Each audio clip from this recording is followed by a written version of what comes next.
فصل نمبر 24 پہ اسباب سرہ پر ایک نظر ہے، یعنی مرگی کے اسباب، وجوہات پر. یہ آپ خود پڑھیں کیونکہ ان کا بیماری کو سمجھنے کے لیے آپ کے لیے پڑھنا ضروری ہے. اور اگر اس وقت آپ نے نہ پڑھا تو کل جب آپ پڑھیں گی یا 2-4 دن کے بعد یا مہینے کے بعد تو آپ کو سمجھ نہیں آئے گا. اس وقت جو آپ نے فریش پڑھا ہے، اب آپ اگر اس کی ڈیٹیل میں پڑھ لیں کہ یہ ہوتا کیوں ہے اور اس کا علاج کیوں کر نبی صلی اللہ علیہ وسلم نے دم اور دعا کا طریقہ بتایا، تو وہ آپ سمجھ جائیں گی کہ اس کی کیا کیا وجوہات ہو سکتی ہیں، جناتی، شیطانی، فزیکل، جو بھی ہیں ان سب کا علاج موجود ہے دنیا میں. فصل نمبر 25 طب نبوی میں ارک النساء کا طریقہ علاج. ارک النساء کس کو کہتے ہیں؟ شیٹیکا. شیٹیکا کا نام سنا آپ نے؟ شیٹیکا کس کو کہتے ہیں؟ کچھ کہتے ہیں لنگڑی کا درد، ہندی میں کہتے ہیں رینگن بائی، اور اردو میں کہتے ہیں لنگڑی کا درد، انگلش میں کہتے ہیں شیٹیکا، اور ارک النساء بھی اردو میں کہا جاتا ہے. اس کا یہ مطلب نہیں ہے کہ عورتوں کی بیماری ہے، نساء کا نام ہے. نس، ایک تو نس ہوتی ہے نا جس کو آپ سواد کے ساتھ پڑھتے ہیں، اور یہ جو ارک النساء ہے بیسیکلی ریڑھ کے اندر سے ہمارے جو مسلز ہیں وہ پورے جسم کی طرف جاتے ہیں. اعصاب، پورے جسم کے اعصاب کہاں سے نکلتے ہیں؟ ہماری اسپائنل کارڈ سے، ریڑھ سے. اور جو ہمارے سر، چہرے اور گردن، ان تک جو اعصاب آ رہے ہیں وہ سروائیکل سے آ رہے ہیں. سروائیکل میں گردن کے پیچھے جو موڑے ہیں ان سے اعصاب نکلتے ہیں اور پھر آگے ہمارے پورے چہرے اور سر کی طرف. ہم جو آنکھوں سے دیکھ سکتے ہیں، پلکیں جھپکتے ہیں اور کانوں سے سنتے ہیں، منہ سے بولتے ہیں، کھانا چباتے ہیں، نگلتے ہیں، اور جتنے ہمارے اعصاب کام کرتے ہیں بیسیکلی اس حرام مغز کے اس حصے سے نکلتے ہیں، سروائیکل سے. پھر اس سے نچلے جو اعصاب ہیں وہ ہمارے دل، پھیپھڑے، جگر اور پسلیوں اور ان سب اعضاء تک جاتے ہیں. پھر جو بیلٹ ایریا، اس کو کہتے ہیں لمبر سپائن. درمیان میں ڈورسل سپائن ہے اور اس سے نیچے لمبر سپائن ہے. لمبر سپائن وہ ہے جس سے اعصاب نکل کے ہماری یہ ایک تو لور ایبڈومن اور دوسرا لیگز کی طرف جاتے ہیں. اور پھر سب سے نیچے ہوتے ہیں کوکسک سپائن. کوکسک مورے ہوتے ہیں جس پر ہم بیٹھتے ہیں، جس ہڈی پر ہم بیٹھتے ہیں وہ 3 مورے کیا ہیں؟ وہ کوکسک کے ہیں.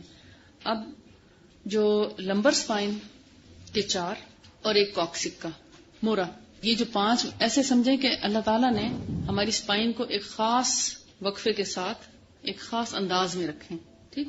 اور یہ جو سارے مورے ان سے اعصاب نکل رہے ہیں اور پھر ایک رسی کی صورت میں ایک ٹانگ میں چلے جاتے ہیں اور دوسری طرف کے اعصاب نکل کے رسی کی صورت میں دوسری ٹانگ میں چلے جاتے ہیں. وہ جو موٹی نرو ہے اس کو شیٹیکا بولتے ہیں، شیٹک نرو. اور یہ وہ نرو ہوتی ہے، اگر آپ نے کبھی مرغی ذبح ہوئی بھی دیکھی اس کا گوشت، تو اس میں ایک موٹی سی رگ ہوتی ہے، اس کے ٹخنے سے موٹی سی رگ نظر آ رہی ہوتی ہے، لیگ پیس سے ہوتا ہے، اس میں ہوتی ہے. یعنی پوری مرغی اگر کٹی ہوئی پڑی ہے نا روسٹ کرنے کے لیے فرض کریں، تو اگر آپ اس کی وہ رگ کھینچے تو اس کی ٹانگ سکڑ جاتی ہے، چھوڑیں تو ٹانگ لمبی ہو جاتی ہے، یعنی کٹی ہوئی مرغی کی. تو اس سے آپ پہچان لیں گے کہ یہ شیٹک نرو ہے، اور وہ خاصی موٹی رگ ہوتی ہے رسی کی طرح، یعنی سب رگوں سے زیادہ موٹی رگ وہ ہے. اب اگر تو ریڑھ کے موہرے ہمارے کسی ایک موہرے میں دباؤ آ گیا، یعنی وہ گیپ جو ہے وہ نیچرل نہیں رہا بلکہ دب گیا، کوئی مورا، کوئی ایک مورا بھی، یعنی ان 5 میں سے اگر ایک مورا بھی دب جائے یا کسی خاص اینگل سے دبے تو کیا ہوگا؟ اس حصے کی نرو میں کمپریشن شروع ہو جائے گا، بلڈ سرکولیشن کم ہو جائے گی، پیچھے سے پریشر آئے گا بلڈ کا مگر آگے نہیں پہنچ پائے گا کیونکہ وہ دب چکا ہے، چپک گیا نا مورا، آپس میں پریس ہو گیا. اس پریس ہونے کی وجہ سے اس جگہ میں خون کی سپلائی کم ہو جاتی ہے اور پھر وہ ٹانگ درد کرنا شروع کر دیتی. کچھ لوگوں کی دونوں ٹانگوں میں درد چلا جاتا ہے اگر پورا مورا دب چکا ہے یا سارے دب گئے ہیں. اگر ایک مورا دبا ہے، پارشلی دبا ہے، اب ڈیپینڈ کرتا ہے ایک دبا ہے یا 2 دبے ہیں، تو سارے دب جائیں تو ظاہر دونوں طرف آئے گا کمپریشن. اگر ایک سائڈ سے دبا ہے تو ایک ٹانگ میں آئے گا، کچھ حصے میں آئے گا. تھوڑا سا دبا ہے تو ہو سکتا ہے درد صرف کمر تک ہی ہو، زیادہ دب گیا تو ہو سکتا ہے گھٹنے تک درد آ جائے بیک سائڈ سے، اور اگر پورا دب گیا تو میں بھی ٹخنے تک درد چلا جائے. یہ درد ایسا ہے کہ آپ جتنی پین کلرز کھا لیں ختم نہیں ہوتا. وقتی طور پہ آپ کو محسوس نہیں ہوتا مگر ختم نہیں ہوتا، کیونکہ جب تک وہ نرو کمپریشن دور نہ ہو ریڑھ کا، اس وقت تک آپ کی تکلیف دور نہیں ہو سکتی. اس کا علاج مختلف طریقوں سے کیا جاتا ہے، فزیوتھراپی سے بھی کیا جاتا ہے، لیکن بعض اوقات کچھ مورے اتنے سخت دبے ہوئے ہوتے ہیں کہ اگر ان کی فزیوتھراپی کرائی جائے تو بعض اوقات اور زیادہ انجری ہو جاتی ہے، اور کئی لوگ ٹانگوں سے بھی جاتے ہیں اس کا بر وقت علاج نہ ہونے کی وجہ سے. اس کو عرق النساء کہا جاتا ہے. اب سارا آپ کو سمجھ آ گیا کہ عرق النساء کی بیماری کیا، اور یہ بیسیکلی جہاں پر آپ یہ بیلٹ ایریا کہہ سکتے ہیں، زاربن جہاں پہ باندھتے ہیں، نیفا جس جگہ پہ آتا ہے عام طور پر، مطلب ہمارا تو اتنی سی جگہ پہ آتا ہے مگر اس کا ایریا اتنا ہے، یعنی بیلٹ جتنا اچھا خاصا 4-5 انچ جتنا اس کا علاقہ ہے. اس علاقے سے درد شروع ہوتا ہے، کبھی وہیں رہتا ہے، کبھی ہپ جوائنٹ سے. ہپ جوائنٹ کیا ہے؟ یہ جو کولے کے درمیان کے حصے سے گوشت کا جو درمیان کا حصہ یعنی ہپس ہوتے ہیں نا، ان کے سینٹر سے گزرتی ہوئی ٹانگ کی پچھلی طرف سے نیچے کی طرف رکھ جاتی ہے. یہ ہے عرق النساء. اگر اس میں تکلیف ہو جائے تو رسول اللہ کا طریقہ کیا ہے؟ سنن ابن ماجہ میں محمد بن سیرین نے انس بن مالک سے حدیث بیان کی کہ میں نے رسول اللہ صلی اللہ علیہ وآلہ وسلم کو فرماتے سنا کہ عرق النساء کا علاج یہ ہے کہ جنگلی بکرے کی ران کو مہرا کیا جائے، یعنی خوب گلایا جائے، پھر اس کی یخنی 3 حصوں میں کر دی جائے، اور اس کے بعد 3 دن تک یخنی کا استعمال خالی پیٹ کیا جائے. نہار منہ کہتے ہیں کچھ کھائے پیے بغیر، اور پھر کہتے ہیں روزانہ نہار منہ ہی ہونا چاہیے. جنگلی بکرا کون سا ہوتا ہے؟ جو آزاد پھرتا ہے، یعنی سیر کرنے کے لیے دور دور تک جاتا ہے، گھر میں نہیں کھڑا رہتا. ایسا بکرا جو خوب واک کرتا ہے، چلتا پھرتا ہے، چاہے پہاڑوں پہ چڑھے یا میدانوں میں چلے، دور دور تک چل کے پھر واپس آئیں. تو ایسے بکروں کی ٹانگیں بڑی مضبوط ہوتی ہیں، اعصاب بڑے مضبوط ہوتے ہیں. اب یہاں پہ مسئلہ ہی اعصاب کا آ گیا ہے شیٹکا میں یا عرق النساء میں، تو بہتر ہے کہ اسی حصے کو مریض کی خوراک بنا دیا جائے. تو پھر ران کو خوب اچھی طرح گلا کر اس کے 3 حصے کیے جائیں، یا 3 حصے کر کے 3 دن یخنی الگ سے بنائی جائے. سب سے اچھا طریقہ یہ ہوتا ہے یخنی بنانے کا ایسے وقت میں کہ پانی زیادہ مقدار میں ڈال کے رات کو اس کو چڑھا دیا جائے، یا صبح کو چڑھایا جائے اور شام تک پکایا جائے. لیکن اگر رات کو رکھیں گے صبح تک یخنی تیار ہوگی تو صبح خالی پیٹ تازہ یخنی جو ہے گرم مریض کو پلائیں. اس میں صرف نمک ڈال کے بھی پکایا جا سکتا ہے، اور نمک کے ساتھ بعض اوقات تھوڑی سی ہلدی کا اضافہ بھی کیا جا سکتا ہے، کیونکہ ہلدی بھی دردوں کا بہت اچھا علاج ہے اگر اس کو یخنی میں یا گرم دودھ میں ڈال کر پیا جائے. بہت اچھی نیچرل اینٹی سیپٹک میڈیسن بھی ہے ہلدی.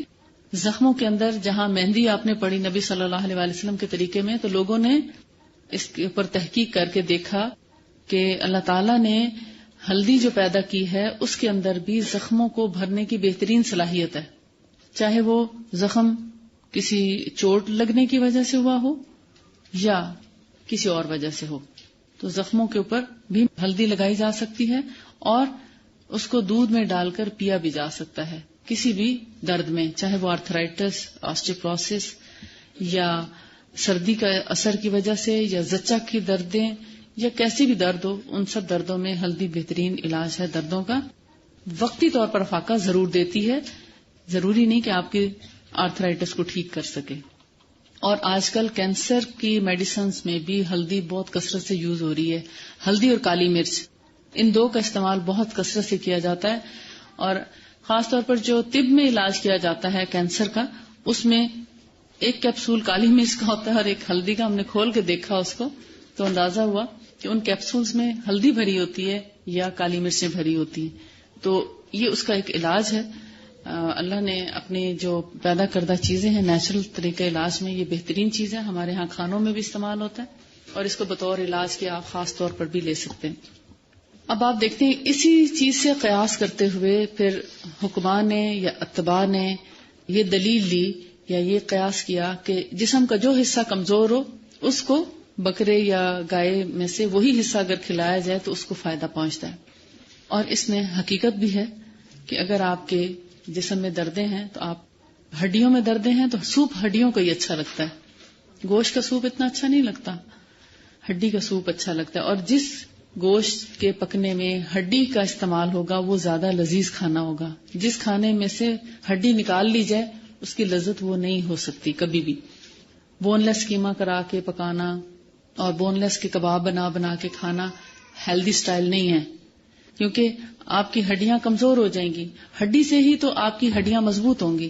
اگر آسٹیوپروسس ہے تو ہڈیوں کا رس پلائیں، ہڈیوں کی یخنی پلائیں تو مریض کو افاقہ ہوگا. وائٹامن ڈی ڈیفیشنسی ہے تو اس میں بھی کیلشیم حاصل کرنے کے لیے ایک سورس دودھ کا ہے اور دوسرا ہڈیوں کی یخنی کا ہے، اور تیسرا سب سے بڑا سورس جو ہے وہ سورج کی شعاؤں کا ہے، دھوپ میں بیٹھنا. تو یہاں پر ارک النساء کے علاج کا طریقہ بتایا گیا ہے. اب آپ سب سے پہلا علاج تو ارک النساء کا یہ کریں گے اور اس کے بعد اس کا علاج بھی کریں گے اور پھر دم کا بھی سہارا لیں گے، کیونکہ درد کا دم جب آپ پڑھیں گے تو آپ کو اندازہ ہوگا کہ شیٹک پین کے اوپر بھی اگر آپ ہاتھ رکھ کے درد کا دم کریں، جس میں آپ آگے انشاءاللہ دم پڑھنے والے ہیں، تو فوری طور پر وقتی طور پر افاقہ ضرور ہوتا ہے، لیکن جو بیماری ہے وہ جب تک برقرار ہے، مورا اگر دبا ہوا ہے جب تک وہ کھلے گا نہیں یا اپنی جگہ پہ واپس نہیں آئے گا اس وقت تک آپ کے درد کو مکمل افاقہ نہیں ہو سکتا. لیکن اللہ کی کلام پڑھنے سے وقتی درد جو ہے وہ انسان کا ختم ہو جاتا ہے. خشکی، براس یعنی قبض کا علاج. براس کس کو کہتے ہیں؟ سٹول کو، پخانے کو. آپ نے چڑیا اور پرندوں کے براس کا حکم پڑا ہوگا کہ اگر چڑیا کی بیٹ گر جائے تو کیا کرنا چاہیے. پرندوں کی براس کہتے ہیں پخانے کو، شٹ بھی بولتے ہیں. اور اس کو یعنی سٹول جس کو بولا جاتا ہے. خشکی مین کے اتنی ڈرائنس ہو جانا آنتوں میں کہ سٹول آسانی سے پاس آؤٹ نہ ہو سکے. اب وہ خشکی کیوں ہوتی ہے؟ اس کی وجوہات تو مختلف ہیں. کچھ لوگوں کی خاندانی خشکی ہوتی ہے، کچھ لوگوں میں پانی پینے کا رجحان کم ہوتا ہے. آج کل کے موسم میں جیسا آج کل کا ویدر ہے، بارش نہیں ہوئی کافی دنوں سے، سردی بھی ہے اور موسم بھی خشک ہے، اور سردی کی وجہ سے بہت سے لوگ ہیٹر کا بھی استعمال کرتے ہیں. پانی کی مزید کمی ہو جاتی ہے. جسم میں جب رطوبت کی کمی ہوتی ہے تو خشکی پیدا کرتا ہے. اور دوسرا ایسی خوراک جس میں چکنائی بالکل ختم ہو جائے، آئل فری کھانا کھانا شروع کر دیں تو تب بھی آنتوں میں کسی حد تک خشکی ہو جاتی ہے. تیسری وجہ، جب ہم لوگ بالکل واک نہیں کرتے اور بیٹھے رہتے ہیں، یا کام ہی ایسا ہے، آفس ورک ایسا ہے یا روٹین ورک ایسا ہے، آپ کا پڑھنے کا کام ہے، آپ یہاں پر بھی 6 گھنٹے پڑھتے ہیں، 2-3 گھنٹے آپ کو ہوم ورک کرنے اور سبق یاد کرنے میں لگ جاتے ہیں، اور باقی کچھ اور بھی آپ کا اگر ریسرچ ورک کا کام ہے، تو اس کا مطلب ہے کہ آپ کا دن کا زیادہ حصہ بیٹھنے میں گزر رہا ہے. اب حرکت دودیا اس کو بولتے ہیں، یا جو ہماری آنتوں کی حرکات ہیں وہ سست پڑ جاتی ہیں. حرکت کرنے سے، چلنے سے جب جسم گرما جاتا ہے تو آنتیں، ان کے اندر خون اچھی طرح سرکولیٹ، بلڈ سرکولیشن خوب اچھی ہوتی ہے، جس کی وجہ سے یعنی ان کے اندر آکسیجن پہنچ جاتی ہے بلڈ سرکولیشن کی وجہ سے. اب آنتیں اپنا پراپر ورک کرتی ہیں اور گندگی کو جسم سے باہر آسانی سے خارج کر دیتی ہیں. بیٹھے رہنے کی وجہ سے جسم جمود کا شکار ہو جاتا ہے، بلڈ سرکولیشن کم ہو جاتی ہے، ٹانگیں ٹھنڈی رہنا شروع ہو جاتی ہیں، ایون کہ سٹول بھی ہارڈ ہو جاتا ہے، ڈرائنس ہو جاتی ہے آنتوں میں، اور اس کی وجہ سے سٹول آسانی سے پاس آؤٹ نہیں ہوتا. اس کو کہتے ہیں خشکی براز یعنی قبض. قبض کئی قسموں کی ہوتی ہے. قبض اس کو بھی کہتے ہیں کہ سٹول ڈیلی آتا ہے مگر سیٹسفیکٹری سٹول نہیں ہوتا، آپ مطمئن نہیں ہوتے اس سے، بہت تھوڑا کم مقدار میں آتا ہے تو وہ قبض ہے، حالانکہ ڈیلی آپ جا رہے ہیں. قبض وہ بھی ہے کہ آپ ہو سکتا ہے دن میں 2-3 دفعہ بھی جائیں لیکن بہت ہی تھوڑا سٹول پاس ہوتا ہے، درد ہوتا ہے پیٹ میں، دل چاہتا ہے کہ باتھ روم جائیں اور کھل کے حاجت ہو جائے مگر کھل کے حاجت نہیں ہوتی، حالانکہ آپ 2-3 دفعہ جا رہے ہیں باتھ روم، تو وہ بھی قبض ہے. صحیح سٹول کیا ہے؟ آئیڈیل سچویشن کیا ہے کہ آپ روزانہ صبح سویرے باتھ روم جائیں اور سٹول کھل کے پاس کریں کہ پیٹ آپ کا بالکل کلین ہو جائے، آپ کو کوئی حاجت نہ محسوس ہو کہ ہاں اب اندر کچھ باقی رہ گیا ہے، ایسی کوئی فیلنگ نہ ہو. تو یہ ہے نیچرل وے میں پیٹ کی صفائی کا طریقہ، کھل کے حاجت ہونا.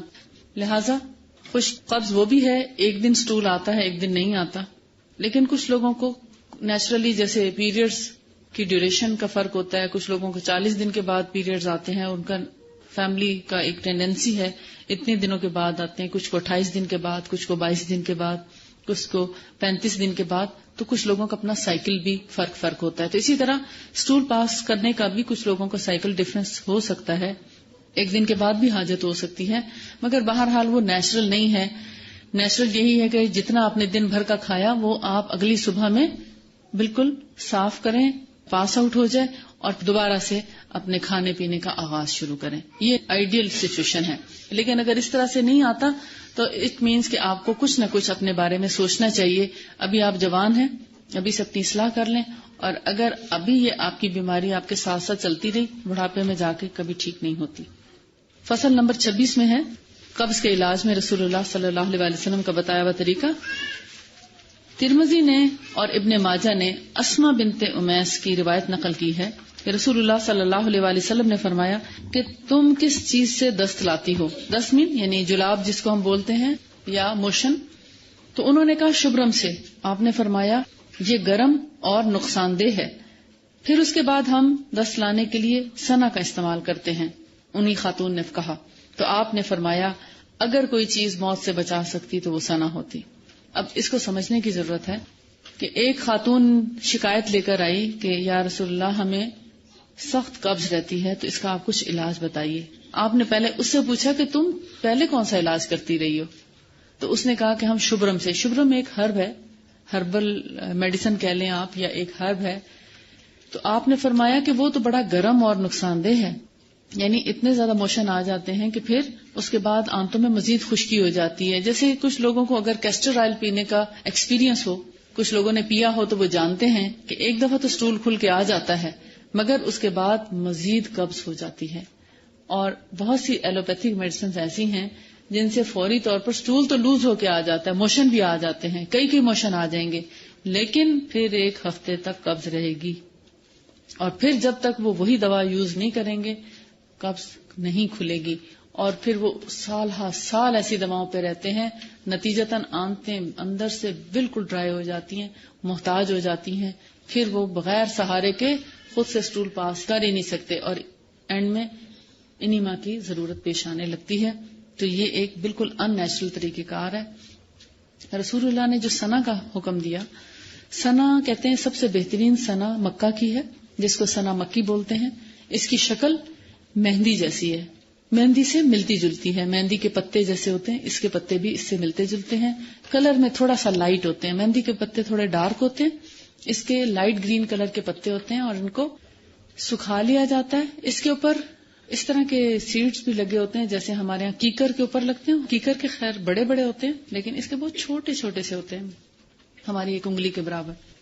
آپ کو پتا ہے کہ قبض مسلسل رہنے سے انسان کو بہت بڑی بڑی بیماریاں شروع ہو جاتی ہیں. انہیں سب سے پہلے بواسیر، بادی بھی ہو سکتی ہے، بواسیر خونی بھی ہو سکتی ہے، بلیڈنگ پائلز یا ڈرائی پائلز.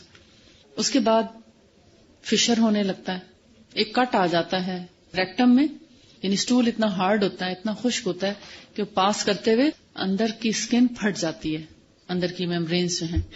اور جب وہ اس میں کٹ آ جاتا ہے تو نیکسٹ ڈے اسٹول پاس کرنا ایک عذاب سے کم نہیں ہوتا. انتہائی شدید تکلیف ہوتی ہے.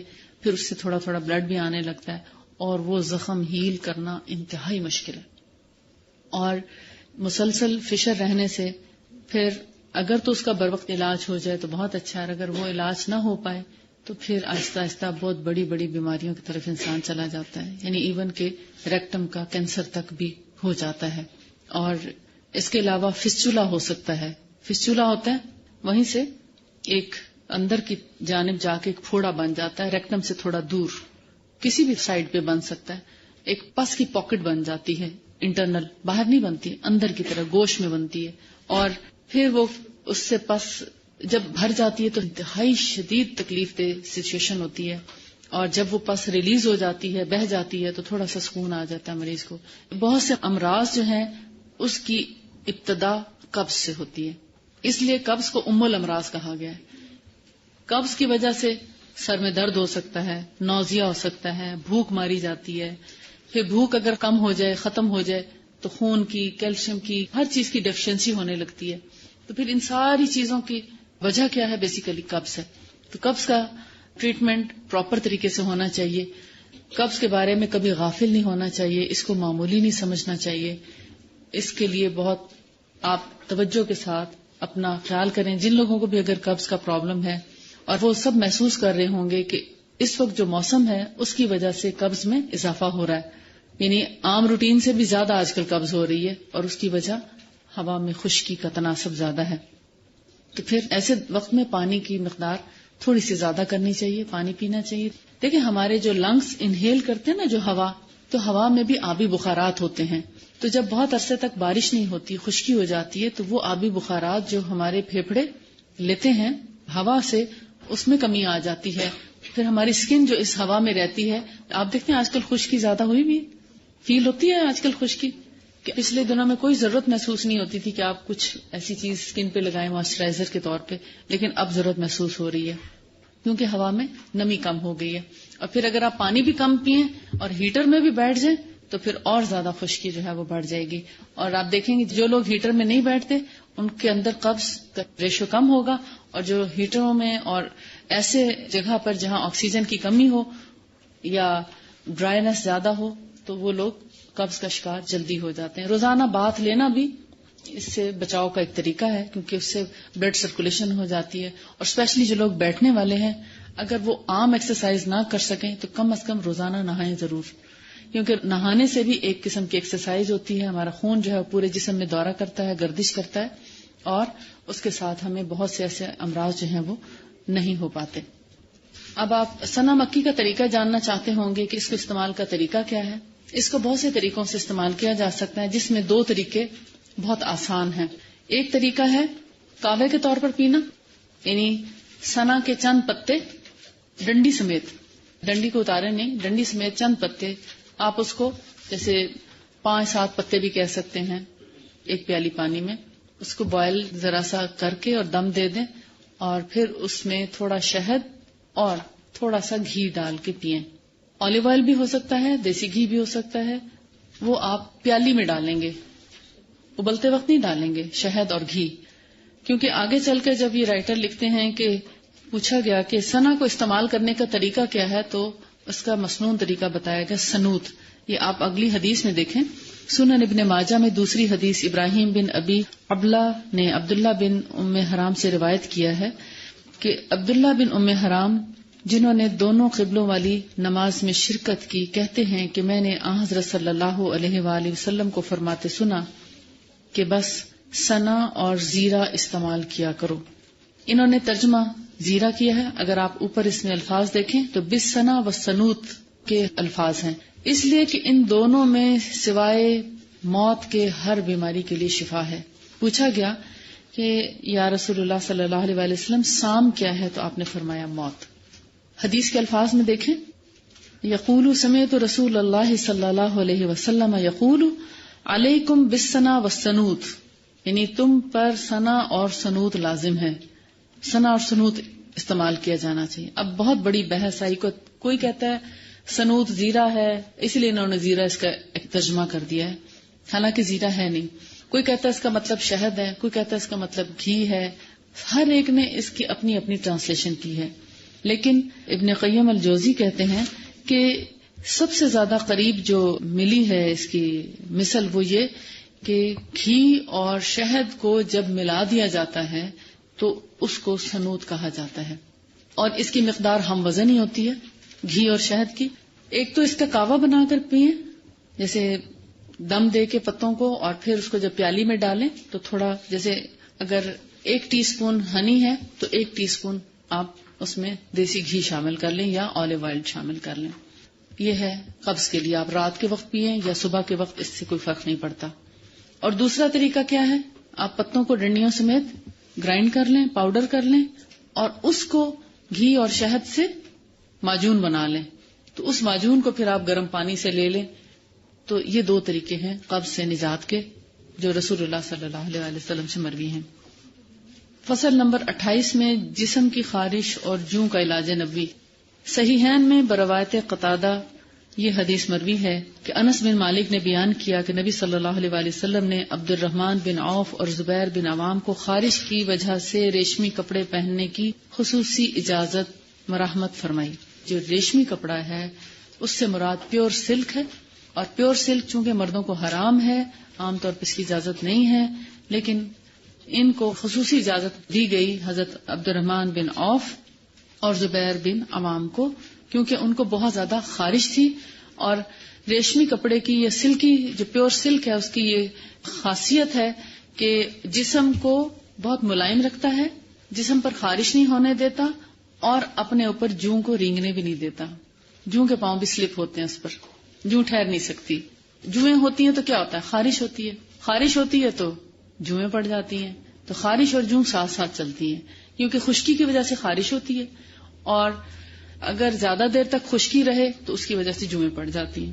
تو دوسری حدیث میں ہے عبد الرحمن بن عوف اور زبیر بن عوام رضی اللہ تعالی عنہما اصحاب رسول نے رسول اللہ صلی اللہ علیہ وسلم سے جوں پڑنے کی شکایت ایک جنگ کے موقع پر فرمائی. تو آپ نے ان دونوں کو اجازت دے دی کہ ریشمی قمیض استعمال کریں، اور وہ راوی کہتے ہیں کہ ان کو میں نے ان کے جسم پر دیکھا بھی، یعنی انہوں نے پہن رکھا تھا. اب یہاں پر کچھ باتیں انہوں نے فقہی لکھی ہیں کہ ریشمی کپڑے کی کیا وجہ تھی، کیوں آپ کو اجازت ملی، اور طبی بھی فوائد اس کے لکھے ہیں. سلک کے جو عورتوں کے لیے تو حلال ہے مگر مردوں کے لیے حرام ہے، مگر اس کا بستر دونوں کے لیے ہی مناسب نہیں، کیونکہ اب اگر ایک شخص بستر پر لیٹے، مثلا میاں بیوی ہیں، اگر عورت لیٹے گی تو مرد بھی لیٹے گا. چونکہ مرد کے لیے اجازت نہیں تو بہتر ہے کہ پھر بستر ایسا سلکی نہیں ہونا چاہیے جو ناپسندیدہ ہو مردوں کے لیے، تو پھر ایسے بستروں کو بھی اوائڈ کرنا چاہیے. اب ریشم اور ریشم کے بارے میں علمی تحقیق فصل نمبر 28 میں ہے، یہ آپ خود پڑھ کے آئیے. انہوں نے یہاں پر بتایا ہے کہ ریشم جو ہے وہ کتان سے زیادہ گرم اور روئی سے زیادہ ٹھنڈا ہے. کب؟ گرمیوں میں یہ ٹھنڈا لگتا ہے اور سردیوں میں گرم، اپوزٹ کرتا ہے. جیسے سوتی کپڑا ہوتا ہے تو گرمیوں میں یہ ٹھنڈا لگتا ہے اور سردیوں میں گرم لگتا ہے. اب زیادہ موٹا بھی پہن لیتے ہیں سوتی کپڑا تو اچھا لگتا ہے جسم. یعنی سوتی کپڑا ایسا ٹراپیکل ڈریس ہے جو آپ سردی گرمی دونوں میں پہن سکتے ہیں، آپ کو کوئی نقصان نہیں پہنچاتا. اسی طرح سلک بھی، دونوں نیچرل چیزیں ہیں نا، روئی سے، کپاس سے آپ کاٹن، اور کاٹن سے آپ کے لون وغیرہ اور کاٹن کے کپڑے بنتے ہیں، اور اسی طرح سلک سے بھی باریک سلک یا موٹا سلک جو تیار کیا جاتا ہے. جو پیور ریشم ہوتا ہے وہ آپ کی ایک انگوٹھی میں سے پوری شرٹ یا پورا دوپٹہ آرام سے گزر جاتا ہے، وہ اتنا باریک ہوتا ہے. تو ریشم کے کپڑے کی اجازت رسول اللہ صلی اللہ علیہ وسلم نے مردوں کو بھی مجبوری کے تحت دی ہے. اور یہاں پر کچھ سوال ہیں. انہوں نے پوچھا ہے کہ ہائیوسائمس ون مسلم، میں نے ایک میڈیسن بتائی تھی بہت زیادہ ہائپر لوگوں کے لیے، یا جو لوگ مذہب کی طرف جن کا رجحان نہیں، اسلام سے بہت دور ہیں، نماز پڑھنے کی طرف نہیں آتے، گالی گلوچ کرتے ہیں، اور جیسے بچے ہیں کپڑے اتار اتار کے پھینک دیتے ہیں، کپڑے نہیں پہننا چاہتے، نیکڈ ہو جاتے ہیں، یا مطلب اس قسم کے لوگوں کے لیے ہائیوسائمس ایک اچھی دوا ہے. تو کہتے ہیں اس کا طریقہ استعمال بتا دیں. اگر جوان لوگ ہیں تو ان کو 1 کی بجائے CM کی اگر ایک ڈوز دے دی جائے تو وہ کافی عرصے کے لیے، مہینے تک کے لیے بہت کارآمد رہتی ہے. لیکن اگر تھوڑی چھوٹی عمر کے بچے ہیں جیسے 5, 7, 10, 12 سال کے، تو ان کو 1 کی ایک خوراک ہفتہ یا 10 دن کے بعد ایک دینی چاہیے، اور 2 ہی قطرے پلاتے ہیں اگر قطرے ہوں تو. پھر انہوں نے کہا ہے کہ کیا اس دوائی میں الکوہل بھی ہے، کیونکہ اس کے اوپر لکھا ہوا ہے الکوہل 90%. جی ہاں، الکوہل اس وقت ہوتی ہے جب یہ تیار کی جاتی ہے، لیکن تیاری سے پہلے تو الکوہل ہوتی ہے، لیکن جب اس کے اندر کچھ ہرب یا میٹل یا کوئی بھی چیز رکھ کے جب دوائی تیار کی جاتی ہے تو جس طرح سرکہ بننے سے پہلے الکوہل ہی ہوتا ہے، مگر ایک خاص پروسیجر کے بعد وہ سرکے میں تبدیل ہو جاتا ہے، اس کا نشہ ختم ہو جاتا ہے. ایز اٹ از جب ہومیوپیتھک میڈیسن کسی بھی ہرب یا میٹل کے ساتھ اس کو ایک خاص وقت تک کے لیے پریزرو کر کے رکھا جاتا ہے، تو جس طرح الکوہل سے سرکہ تیار ہو جاتا ہے اسی طرح الکوہل سے ہومیوپیتھک میڈیسن تیار ہو جاتی ہے. الکوہل کے اندر نشہ پیدا کرنے کی صلاحیت ہے، مگر سرکے کے اندر نشے کی صلاحیت نہیں ہے، وہ نشہ پیدا نہیں کرتا. اسی طرح ہومیوپیتھک میڈیسن بھی نشہ پیدا نہیں کرتی، چاہے آپ ایک مریض کو پوری بوتل ہی پلا دیں تو اس کو نشہ نہیں ہوگا. اصل چیز کیا حرام ہے؟ نشہ. اس کا یہ مطلب نہیں کہ اب اگر تیاری میں الکوہل تھا اور کیمیکل چینجز کے بعد وہ ایک دوائی بن گئی ہے تو اب اس کو یہی بلیم لگا کے رکھا جائے کہ چونکہ تیاری کے وقت الکوہل تھا اس لیے ہم نہیں پیئیں گے، پھر سرکہ بھی استعمال نہ کریں. کیونکہ سرکے کی تیاری میں سرکہ پہلے الکوہل ہی ہوتا ہے اور پھر وہ کیمیکل پروسیسنگ کے بعد ایک زیادہ لمٹ تک رکھنے کی وجہ سے سرکہ اپنی حیت تبدیل کر لیتا ہے، کیمسٹری چینج کر لیتا ہے، تو وہ سرکہ ہو جاتا ہے، وہ مفید چیز بن گیا ہے. اسی طرح جیسے ہومیوپیتھک میڈیسن ایک مفید چیز بن جاتی ہے. اصل چیز نشہ حرام ہے، نہ کہ اب اس کے اندر اگر کیمیکل چینجز آ جائیں اور وہ ایک فائدے مند چیز بن جائے تو ہم پھر اسی پر ہی ڈٹے رہیں کہ چونکہ تیاری کے وقت یہ الکوہول تھا لہٰذا اب ہمیں شک پڑ گیا ہے اور ہم یہ استعمال نہیں کریں گے. اگر ہومیوپیتھک میڈیسن میں اثر نہ ہوتا تو پھر ہم کہہ سکتے تھے کہ چونکہ الکوہول سے تیار کی گئی ہے اس لیے اثر نہیں ہے. رسول اللہ صلی اللہ علیہ وسلم نے فرمایا تھا شراب میں کبھی شفا نہیں ہو سکتی، فرمایا تھا نا، اور اللہ کرے کہ نہ ہو شفا، یہ بھی بد دعا بھی کی.